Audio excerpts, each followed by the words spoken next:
வணக்கம் நண்பர்களே. தி daily facts செய்தி பகுப்பாய்விற்கு வரவேற்கிறோம். இன்று நாம் முக்கிய அரசியல் மற்றும் புவியியல் அரசியல் நிகழ்வுகளை விரிவாக ஆராயப் போகிறோம். மத்திய கிழக்கில் நடக்கும் குக்கிரமங்கள் முதல் நம் நாட்டின் உள்நாட்டு அரசியல் வளர்ச்சிகள் வரை அனைத்தையும் இராணுவ துல்லியத்துடன் பகுப்பாய்வு செய்வோம். இந்த நிகழ்வுகள் இந்தியாவிற்கும் தமிழகத்திற்கும் எவ்வாறு தாக்கம் ஏற்படுத்தும் என்பதை தெளிவாக அறிந்து கொள்வீர்கள். நம் பகுப்பாய்வை தொடருவோம். முதலாவதாக மத்திய கிழக்கின் புவியியல் அரசியல் மாற்றங்களை ஆராய்வோம். இஸ்ரேல், அரபு நாடுகள் மற்றும் அமெரிக்கா இணைந்து ஈரான் மீது கடுமையான அழுத்தம் கொடுத்து வருகின்றன. இது ஒரு நீண்டகால சதித்திட்டத்தின் பகுதி என்பதை நாம் புரிந்து கொள்ள வேண்டும். அப்ராஹம் அக்கோர்ட்ஸ் என்ற பெயரில் இஸ்ரேல் அரபு நாடுகளுடன் இணைந்து கொண்டதன் மூலம் ஈரான் தனிமைப்படுத்தப்பட்டுள்ளது. இது இந்தியாவின் எண்ணெய் பாதுகாப்பிற்கு நேரடி அச்சுறுத்தலாகும். ஈரான் வழியாக வரும் எண்ணெய் விநியோகத்தில் பாதிப்பு ஏற்பட்டால் நம் பொருளாதாரம் கடுமையாக பாதிக்கப்படும். இரண்டாவது முக்கிய பிரச்சினை அரவிந்த் கெஜ்ரிவால் வழக்கில் சிபிஐ-யின் செயல்பாடு குறித்தது. டெல்லி மது கொள்கையில் ஊழல் குற்றச்சாட்டில் இருந்து கெஜ்ரிவால் தற்காலிகமாக தப்பித்திருக்கலாம், ஆனால் இது நீண்டகால சட்ட போராட்டமாக மாறும். இந்த வழக்கு ராகுல் காந்தியையும் சிக்கலில் மாட்டும் வாய்ப்புள்ளது.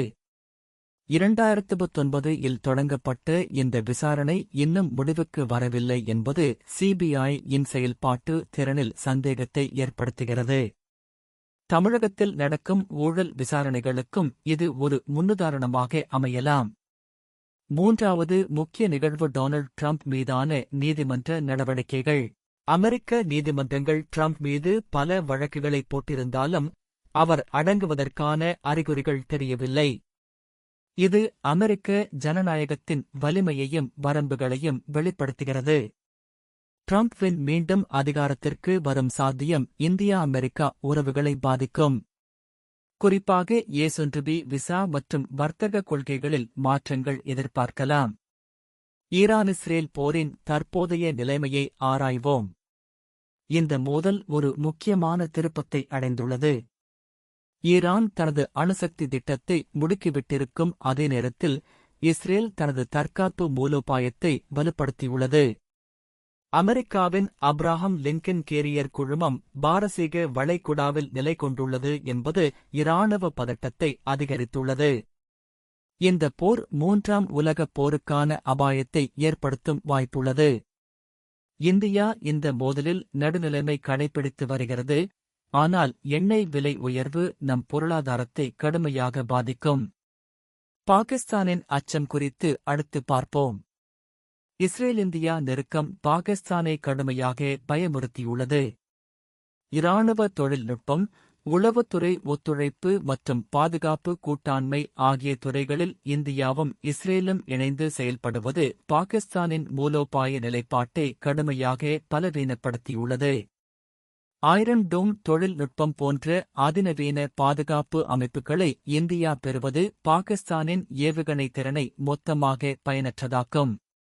இது தமிழகத்தின் பாதுகாப்பிற்கும் நன்மையாக அமையும், குறிப்பாக கடலோர பாதுகாப்பு துறையில். மிகவும் அதிர்ச்சியூட்டும் தகவல் அயதுல்லா அலி கமேனி கொலை முயற்சி குறித்ததாகும். மொசாட் நடத்திய இந்த ஆபரேஷன் இன்னும் முழுமையாக வெளிவரவில்லை என்றாலும் ஈரானின் மத தலைவர் மீதான இந்த தாக்குதல் முயற்சி மத்திய கிழக்கின் அரசியல் சமநிலையை அடிமுடி மாற்றிவிடும். ஈரானில் ஆட்சி மாற்றம் நடந்தால் இந்தியாவின் எண்ணெய் இறக்குமதி, சாபார் துறைமுக திட்டம் மற்றும் ஆப்கானிஸ்தான் செல்லும் வழித்தடம் ஆகிய அனைத்தும் பாதிக்கப்படும். இது நம் தேசிய பாதுகாப்பிற்கு நேரடி சவாலாக அமையும்.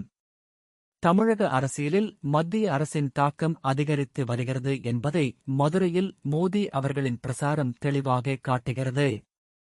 மாற்றம் உறுதி என்று கூறப்படும் இந்த கூற்று வெறும் பிரசார வாக்குறுதி அல்ல, மாறாக ஒரு விரிவான அரசியல் மூலோபாயத்தின் பகுதியாகும். கடைசி நேர அரசியல் மாற்றங்கள் எதிர்பார்க்கப்படுகின்றன, குறிப்பாக கூட்டணி அரசியலில். தமிழகத்தில் பிஜேபி-யின் வேர்கள் ஆழமாக இல்லை என்றாலும் மத்திய அரசின் அபரிமிதமான வளங்களும் நிர்வாக சக்தியும் தேர்தல் முடிவுகளை பாதிக்கும் திறன் கொண்டது. இது திமுக அரசின் கொள்கைகளில் மாற்றங்களை கட்டாயப்படுத்தலாம். ஈரானின் வீழ்ச்சி மற்றும் ஜனநாயகத்தின் எழுச்சி குறித்த விவாதம் மிகவும் முக்கியமானது. இந்த நிலைமை வெறும் மத்திய கிழக்கு பிரச்சினை அல்ல, மாறாக உலகளாவிய ஜனநாயக இயக்கத்தின் பகுதி. டொனால்ட் ட்ரம்ப் அமெரிக்காவில் மீண்டும் வலுவாக தோன்றியுள்ளார் என்பது இந்த சர்வதேச மாற்றங்களின் பகுதியாகும். ஈரானில் மத அடிப்படையிலான ஆட்சி விழுந்தால் பாகிஸ்தான் போன்ற நாடுகளிலும் இதே போன்ற மாற்றங்கள் நடக்கும் வாய்ப்புள்ளது. இது இந்தியாவின் பாதுகாப்பு நிலைமையை கடுமையாக மேம்படுத்தும். தமிழகத்திலும் மத சார்பற்ற அரசியல் வலுவடையும் சாத்தியம் உள்ளது. கருத்துக் கணிப்பு முடிவுகள் பற்றிய ஆராய்ச்சி திமுக அரசை மிகவும் கவலையடையச் செய்துள்ளது. வடக்கு மாவட்டங்கள் பிஜேபி-யின் கட்டுப்பாட்டிற்கு வரும் சாத்தியம் உள்ளதாக இந்த கருத்துக் கணிப்புகள் தெரிவிக்கின்றன. சேலம், தர்மபுரி, கிருஷ்ணகிரி போன்ற மாவட்டங்களில் பிஜேபி-யின் செல்வாக்கு அதிகரித்துள்ளது. இது 2026 சட்டமன்ற தேர்தலுக்கு முன் அரசியல் சமன்பாடுகளை மாற்றும். திமுக இந்த சவாலை எதிர்கொள்ள தனது கொள்கைகளில் மாற்றங்கள் செய்ய வேண்டியிருக்கும். அண்ணாமலை அவர்களின் அடுத்த 45 நாட்கள் குறித்து மூலோபாயம் மிகவும் சிந்திக்க வைக்கிறது. பிஜேபி தொண்டர்கள் செய்ய வேண்டிய பணிகளை அவர் தெளிவாக வரையறுத்துள்ளார். இது வெறும் தேர்தல் பிரசாரம் அல்ல, மாறாக ஒரு விரிவான அரசியல் இயக்கத்தின் ஆரம்பம். திமுக அரசின் கொள்கை தோல்விகளை முன்னிலைப்படுத்தி மத்திய அரசின் நலத்திட்டங்களின் பலன்களை மக்களுக்கு கொண்டு சேர்க்கும் பணியில் பிஜேபி கவனம் செலுத்துகிறது. நாள் குறித்த போராட்டம் என்று அண்ணாமலை கூறியுள்ளதன் அர்த்தம் இது ஒரு நீண்டகால அரசியல் போராட்டம் என்பதுதான். இது தமிழக அரசியலின் துருவமயமாக்கலை அதிகரிக்கும். தமிழிசை சவுந்தரராஜன் அவர்களின் கூற்று குறித்து பார்க்கும்போது மத்திய அரசின் முதல் படை என்று மோடி அவர்கள் அழைக்கப்படுவது குறிப்பிடத்தக்கது. ஸ்டாலின் அரசின் கொள்கைகளை எதிர்க்கும் விதமாக இந்த கூற்று அமைந்துள்ளது. அரசியல் விமரம் என்ற பெயரில் தமிழ் தேசியத்தையும் திராவிட கொள்கைகளையும் தாக்கும் முயற்சியாக இதை பார்க்கலாம். ஆனால் இது மக்கள் மத்தியில் எவ்வளவு தூரம் ஏற்றுக்கொள்ளப்படும் என்பது கேள்விக்குறியே. தமிழகத்தின் தனித்துவமான அரசியல் கலாச்சாரம் இந்த மாதிரியான நேரடி தாக்குதல்களை எதிர்த்து நிற்கும் வலிமை கொண்டது.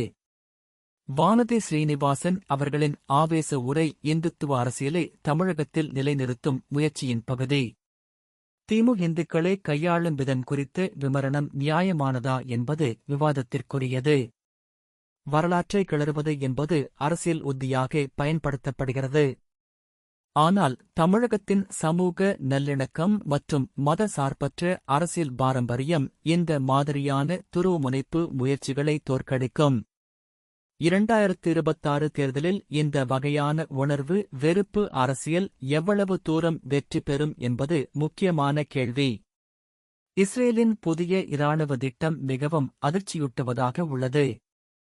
1,00,000 பேர் கொண்ட இராணுவத்தினை கட்டமைக்கும் நேதன்யாஹூ இன் கனவு 40 ஆண்டுகாலமாக வளர்க்கப்பட்ட ஒரு மூலோபாயத்தின் பகுதி. இது வெறும் பாதுகாப்பு நடவடிக்கை அல்ல, மாறாக மத்திய கிழக்கில் ஆதிக்கம் செலுத்துவதற்கான விரிவான திட்டம்.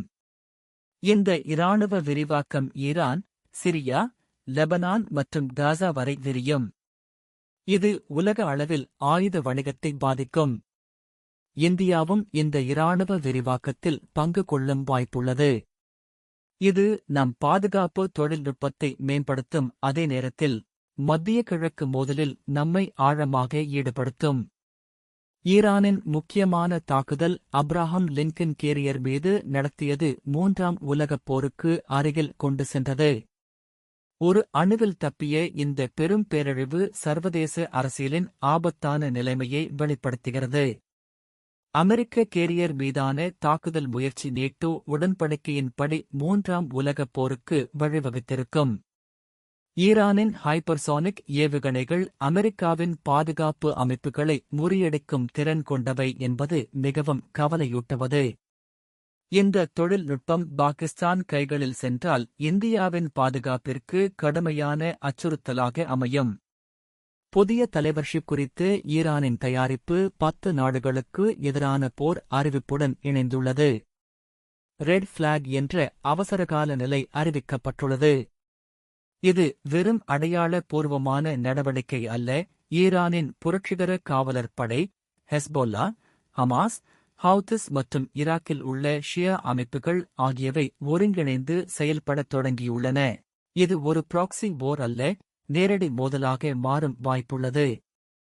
இந்த நிலையில் இந்தியா தனது எண்ணெய் பாதுகாப்பு, நாணய நிலைமை மற்றும் பாதுகாப்பு கூட்டாண்மைகளை மறுபரிசீலனை செய்ய வேண்டியிருக்கும். இன்றைய பகுப்பாய்வில் நாம் பார்த்தது போல், உலக அளவிலான மாற்றங்கள் இந்தியாவையும் தமிழகத்தையும் நேரடியாக பாதிக்கப் போகின்றன. மத்திய கிழக்கு மோதல்கள், அமெரிக்க அரசியல் மாற்றங்கள், தமிழக அரசியலில் புதிய சவால்கள் என அனைத்தும் ஒன்றோடொன்று இணைக்கப்பட்டுள்ளன. எதிர்வரும் காலகட்டத்தில் இந்த நிகழ்வுகளின் தாக்கம் மேலும் தெளிவாகும். நம் நாட்டின் பாதுகாப்பு, பொருளாதார வளர்ச்சி மற்றும் அரசியல் நிலைமை ஆகிய அனைத்தும் இந்த சர்வதேச மாற்றங்களால் தீர்மானிக்கப்படும். இதுபோன்ற முக்கியமான பகுப்பாய்வுகளுக்கு தி டெய்லி ஃபேக்ட்ஸ் செய்திகளை தொடர்ந்து கவனியுங்கள். இது தி டெய்லி ஃபேக்ட்ஸ். தொடர்ந்து கவனியுங்கள், முன்னேறுங்கள்.